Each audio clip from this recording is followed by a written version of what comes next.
ساری دنیا آج کرونا وائرس کی وجہ سے لاک ڈاؤن میں ہے اور تمام کی تمام حکومتیں اس حوالے سے اقدامات کر رہی ہیں، لیکن کرونا وائرس کی طرح ایک اور وائرس بھی بہت ہی جان لیوا اور بہت ہی زیادہ مشہور ہوا تھا، جس کا نام ہے ایبولا وائرس کی بیماری۔ ایبولا وائرس کی بیماری EVD، جو پہلے ایبولا حربان خون بخار کے نام سے معروف تھی، ایبولا وائرس کے باعث ہونے والے انفیکشن سے لاحق ہوتی ہے، جو کہ فلوویریڈائے خاندان سے تعلق رکھتا ہے۔ انسانوں میں ایبولا وائرس کے باعث ہلاکت کی شرح اوسطاً 50% کے لگ بھگ ہے۔ ایبولا پہلی بار 1976 میں جنوبی سوڈان اور عوامی جمہوریہ کانگو میں ظاہر ہوا۔ کانگو میں دریائے ایبولا کے کنارے واقع ایک دیہات میں اس کا ظہور ہوا، جس کی نسبت سے اس بیماری کو یہ نام دیا گیا۔ یہ بیماری اس کے بعد مختلف وقفوں سے ظاہر ہوتی رہی ہے۔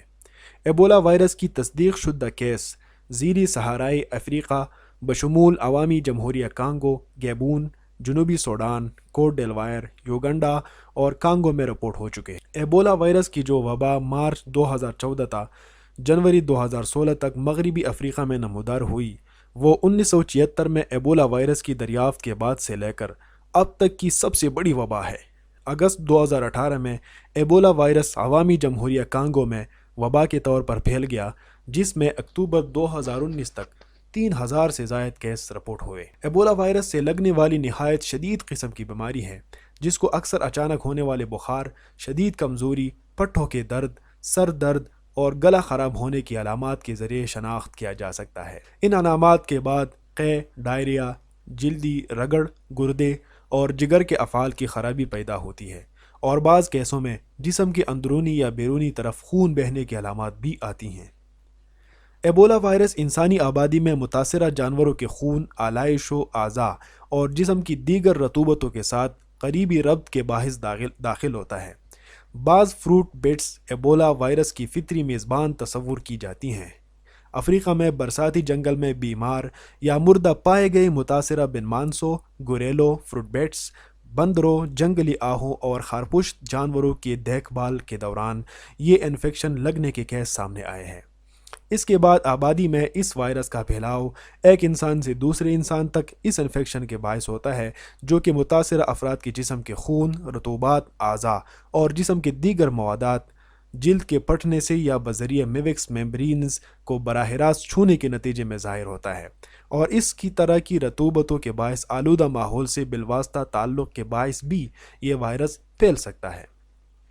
انسانوں میں یہ انفیکشن تب تک موجود رہتا ہے جب تک ان کے خون اور سیال مادوں میں یہ وائرس موجود رہتا ہے۔ تدفین کی ان تقاریب میں جہاں ماتم کناں افراد کا مردہ فرد کی جسم سے براہ راست ربط ہوتا ہے، تو اس باعث بھی ایبولا کا وائرس صحت مند فرد کو منتقل ہو سکتا ہے۔ متاثرہ ملکوں میں ہیلتھ کیئر سے متعلقہ کارکنوں کو بھی ایبولا سے متاثرہ مریضوں سے ربط و تعلق رکھنے سے اکثر یہ انفیکشن لاحق ہو جاتا ہے۔ اگر انفیکشن کو قابو میں رکھنے کے جملہ اقدامات پر سختی سے عمل نہ کیا جائے، مریضوں سے کشید کردہ نمونہ جات حیاتیاتی خطرہ ہوتے ہیں، اور اس حوالے سے منعقد کیے جانے والے جانچ پرکھ کے ٹیسٹ طبی نقطۂ نظر سے خاص قسم کے محفوظ ماحول میں منعقد ہونے چاہیے۔ مطلب یہ ہے کہ یہ سارے اقدامات نہایت سختی سے اور نہایت احتیاط سے کرنے چاہیے۔ استعمال کے ساتھ محفوظ جنسی روابط کی حکمت عملی کو اپنانا چاہیے۔ مطلب یہ ہے کہ ان تمام اقسام میں اس بیماری کے دوران ساری کی ساری احتیاطات کو بروئے کار لانا چاہیے۔ 2 سے لے کر 21 ایام تک ایبولا وائرس سے بچنے کا عمل جاری رکھنا چاہیے اور احتیاط کو بروئے کار لانا چاہیے۔ اس بیماری کا کوئی مخصوص علاج اب تک موجود نہیں ہے۔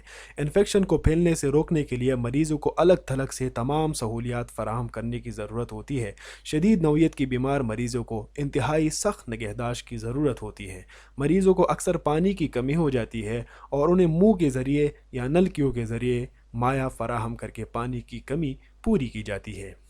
ہیلتھ کیئر کارکنان کو حفاظتی آلات استعمال کرنے چاہیے اور مشتبہ مریض کی دیکھ بھال کے دوران انفیکشن کو کنٹرول کرنے کے لیے سخت پیشگی اقدامات کی ضرورت رہتی ہے۔ ایبولا وائرس کی بیماری سے بچاؤ کے لیے کوئی لائسنس شدہ ویکسین موجود نہیں ہے۔ ایبولا ویکسین، جسے RVSVZEBOV کہا جاتا ہے، 2015 میں گنی میں عالمی ادارہ برائے صحت کی سرکردگی میں منعقدہ بڑے آزمائشی تجربے کے بعد زبردست حفاظتی ویکسین کے طور پر سامنے آئی تھی۔ انفیکشن سے بچاؤ کے لیے یہ نہایت اہم ہے کہ سفر کرنے والے افراد درج ذیل نکات کا خیال رکھیں۔ نمبر 1، ہاتھوں کی صفائی کثرت سے کریں، بالخصوص منہ، ناک اور آنکھوں کو چھونے سے قبل، اور ایسا عوامی تنصیبات جیسا کہ ہینڈ ریلز یا دروازے کے نابوں کو چھونے کے بعد کریں۔ جب ہاتھ کھانسی اور چھینکوں کے بعد تنفسی رطوبات سے آلودہ ہوں، مائع صابن اور پانی سے ہاتھوں کو دھوئیں اور کم از کم 20 سیکنڈوں تک رگڑیں۔ پھر ان کو پانی کے ساتھ کھنگالیں اور قابل تلفی پیپر ٹاول یا ہینڈ ڈرائر کے ساتھ خشک کریں۔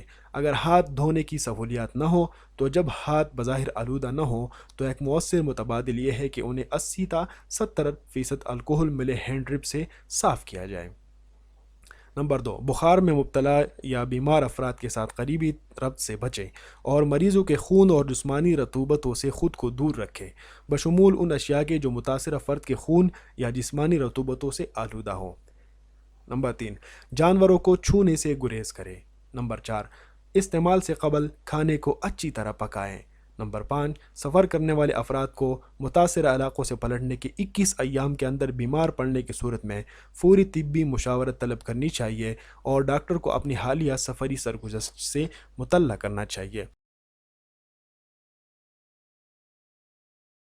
دراصل کرونا وائرس اور ایبولا یہ سارے ایک ہی خاندان کے افراد ہیں، تو ان میں احتیاط کرنے کی بہت ضرورت ہوتی ہے، اور ہاتھ دھونے اور اب باہر نہ نکلنے کے جو آپ کو کہا جاتا ہے، تو ان احتیاطوں پر عمل کرنا یہ ضروری ہوتا ہے، کیونکہ یہ وائرس جو ہے نا وہ پھیلتا ہے جانوروں سے اور دوسرے ذرائع سے، تو ان تمام ذرائع سے جن سے یہ وائرس پھیلنے کا خدشہ ہوتا ہے تو ان کو کنٹرول میں رکھنا چاہیے، تاکہ انسانیت کی فلاح ہو اور یہ وبا اس عالم سے، اس جہان سے ختم ہو جائے۔